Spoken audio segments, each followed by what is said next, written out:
la verdadera dimensión del delito de trata en otros delitos como violencia sexual, proxenetismo, etc. Entonces, una primera parte de este informe tiene una reflexión conceptual que busca contribuir al análisis y sobre todo a que sirva de instrumento a los operadores jurídicos para que tengan mayores elementos para distinguir exactamente de qué estamos hablando cuando nos referimos a trata o cuando nos referimos a explotación.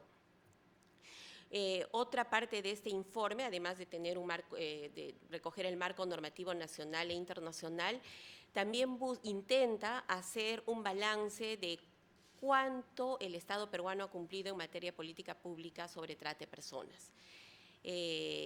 A partir del reglamento y de las obligaciones que tiene cada sector, estamos haciendo una evaluación de cuánto han cumplido o no y intentando además establecer cuáles son aquellas limitaciones que muchas veces impiden que cumplan con el rol que la ley les asigna.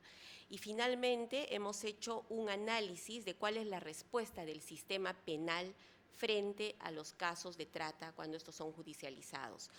Este informe, repito, será presentado en el mes de noviembre y este informe tiene conclusiones y recomendaciones que esperamos contribuyan al debate, al análisis y a la reflexión del tema, ¿no? Gracias. Sí, muchas gracias. El doctor Luis Sigi, del Poder Judicial. Buenas tardes, señora presidenta, señor viceministro, señora congresista y a todos los presentes, buenas tardes. Tres cosas puntuales desde el ámbito del Poder Judicial, que es un actor importante en este tema del trata de personas, desde el ámbito que nos corresponde, como señalaba la señora ministra de la Mujer y Poblaciones Vulnerables. Un primer problema que siempre se ha detectado en el Poder Judicial, y lo dijo la señora congresista, es el tema referido a la calificación típica del hecho, porque nosotros advertimos como Poder Judicial que había un problema concreto en la tipificación, que a veces lo que es trata de personas se suele confundir muchas veces con lo que es promoción o favorecimiento a la prostitución, artículo 179 del Código Penal, o lo que es la figura del proxenetismo, que es el artículo 181, y eso quizás ligado a su origen cuando estuvo el delito de trata de personas, antes en los delitos contra la libertad sexual, y después pasó a estar dentro de los delitos contra la libertad personal en el artículo 153, 153A del Código Penal. De esa perspectiva, el Poder Judicial, señora congresista Condori, el Poder Judicial convocó el año pasado, en el 2011, a un acuerdo plenario bastante amplio para que los diversos sectores del país pudieran intervenir justamente con relación a este problema de la calificación jurídica del hecho en el caso particular.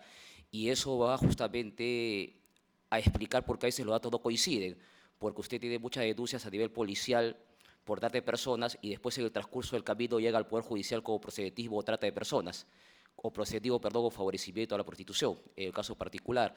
Entonces, en ese caso concreto, el Poder Judicial emitió un acuerdo plenario en el año 2011 para justamente plantear cuáles eran las diferencias entre trata de personas, favorecimiento a la prostitución y proxenetismo.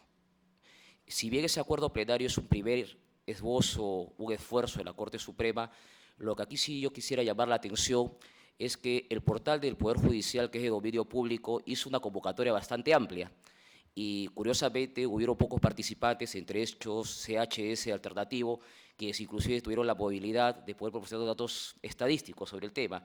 Entonces, ¿qué es lo que yo invoco? El Poder Judicial todos los años hace justamente anualmente una convocatoria para que la propia ciudadanía y los sectores del Estado puedan proponer sus temas al respecto.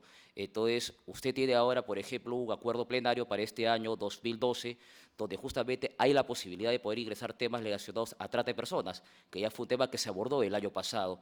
¿Y por qué es importante eso? Porque, como usted bien señala, el delito de trata de personas tiene una característica particular. La penalidad es mucho más elevada que aquel delito de favorecimiento a la prostitución y proxenetismo. Entonces, un primer esfuerzo del Poder Judicial, ¿qué cosa fue? Poder entender, oiga, señor, una cosa es trata de personas, otra cosa es proxenetismo, otra cosa es promoción y favorecimiento a la prostitución.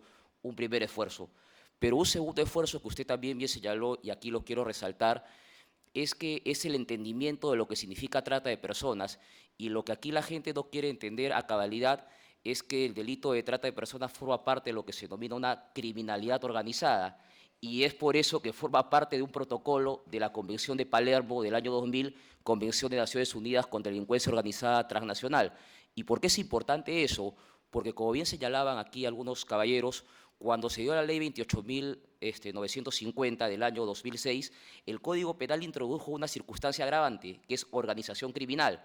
Y aquí yo quiero llamar la atención, señora presidenta, en su hoy Comisión de Justicia y Derechos Humanos, quien habla con el Ministerio del Interior, el Ministerio Público y el Ministerio de Justicia, presentamos ante el Congreso de la República unas conclusiones de un grupo de trabajo multisectorial, que justamente concluyó cómo diferenciar esta presencia de grupos colectivos en la comisión de hechos criminales.